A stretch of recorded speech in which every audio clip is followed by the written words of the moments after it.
Paz do Senhor, irmãos, boa tarde. A gente vai estar lendo também agora o capítulo 8 de Mateus, do Novo Testamento.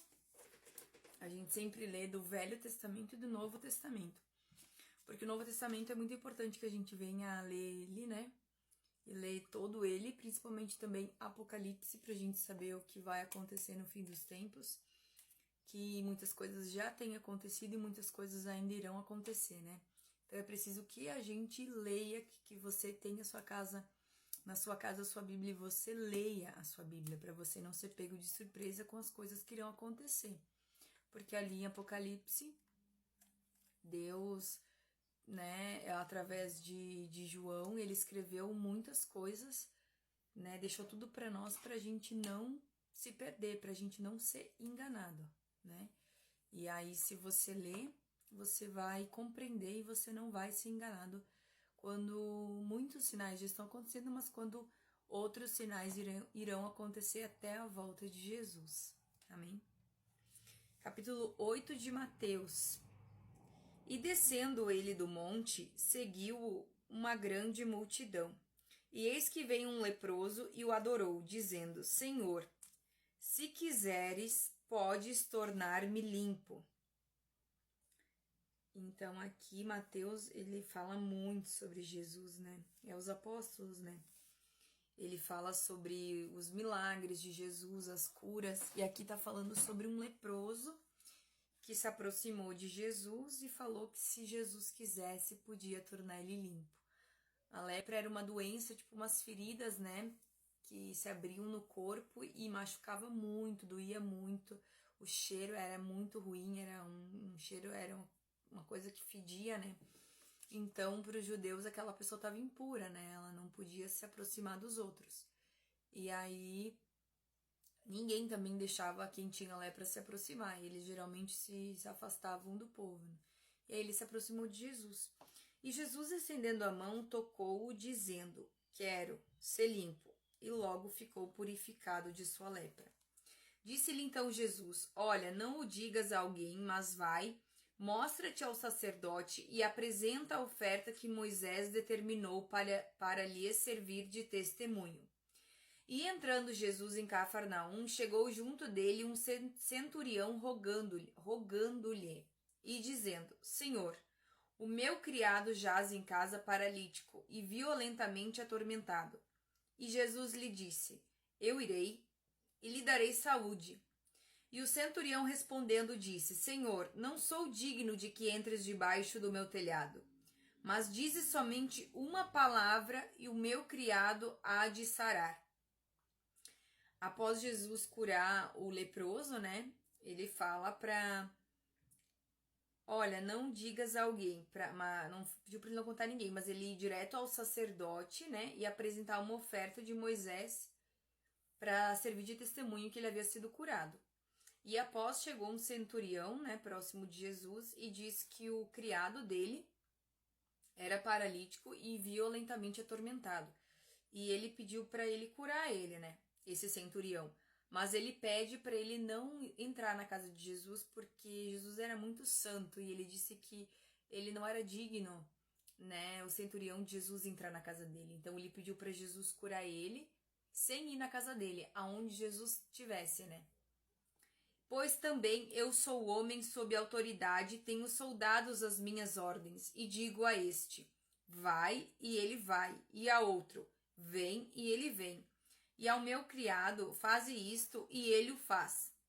E maravilhou-se Jesus ouvindo isto, e disse aos que o seguiam: em verdade vos digo que nem mesmo em Israel encontrei tanta fé. Que ele creu tanto em Jesus, ele teve tanta fé em Jesus que ele disse para Jesus que ele não precisava ir até a casa dele porque ele não se sentia digno de Jesus entrar na casa dele. Mas também porque ele cria que ele não precisava Jesus botar a mão no homem e falar com o homem para ele ser curado. Que simplesmente com uma palavra, aonde Jesus estivesse, o seu criado iria ser curado. Então Jesus disse que nunca havia visto em Israel tamanha fé, tanta fé em alguém crendo nele, né, no mestre, sem ele precisar tocar em alguém, simplesmente ele falando. Amém? Mas eu vos digo que muitos virão do Oriente e do Ocidente e assentar-se-ão à mesa com Abraão e Isaque e Jacó no reino dos céus. E os filhos do reino serão lançados nas trevas exteriores, ali haverá pranto e ranger de dentes.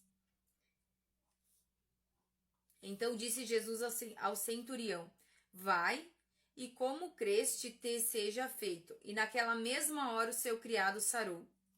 Então Jesus, pediu para que ele fosse curado, só com uma palavra, e falou para o centurião ir para casa, que quando ele chegasse em casa ele já ia estar curado. E também aqui Jesus fala, mas eu vos digo que muitos virão do Oriente e do Ocidente e assentar-se-ão com Abraão, Isaque e Jacó no reino dos céus. E os filhos do reino serão lançados nas trevas exteriores, Que os que não forem salvos, eu creio nessa palavra, serão lançados nas trevas exteriores, que é abaixo do céu, E ali haverá pranto e ranger de dentes, creio eu, como eles serão, atormentados, sofrerão muito e será uma dor sem fim, como diz na palavra, Os que não forem salvos, os que serão jogados no inferno. Jesus, entrando em casa de Pedro, viu a sogra desta acamada e com febre. E tocou-lhe na mão, e a febre a deixou, e levantou-se e serviu-os. E chegada a tarde, trouxeram-lhe muitos endemoniados, e ele com sua palavra expulsou deles os espíritos e curou todos os que estavam enfermos. Para que se cumprisse o que fora dito pelo profeta Isaías, que diz: ele tomou sobre si as nossas enfermidades e levou as nossas doenças.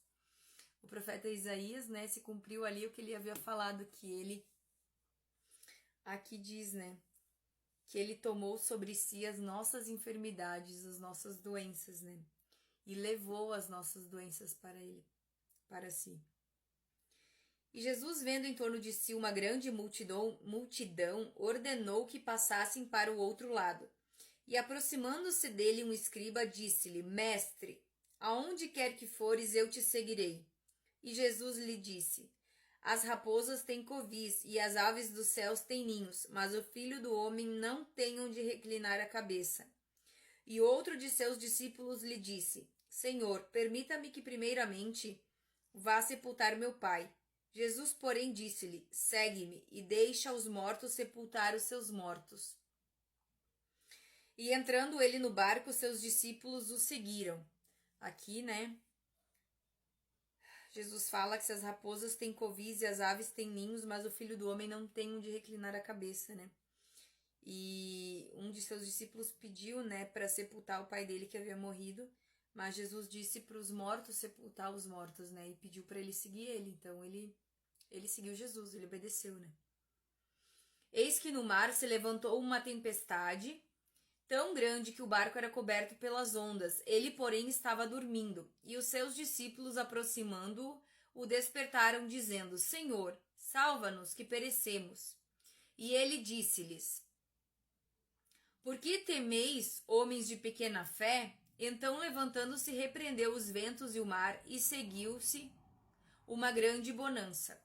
E aqueles homens se maravilharam, dizendo: que homem é este que até os ventos e o mar lhe obedecem? Então aqui, eles estavam no mar com o barco e começou uma grande tempestade. E os discípulos ficaram com medo.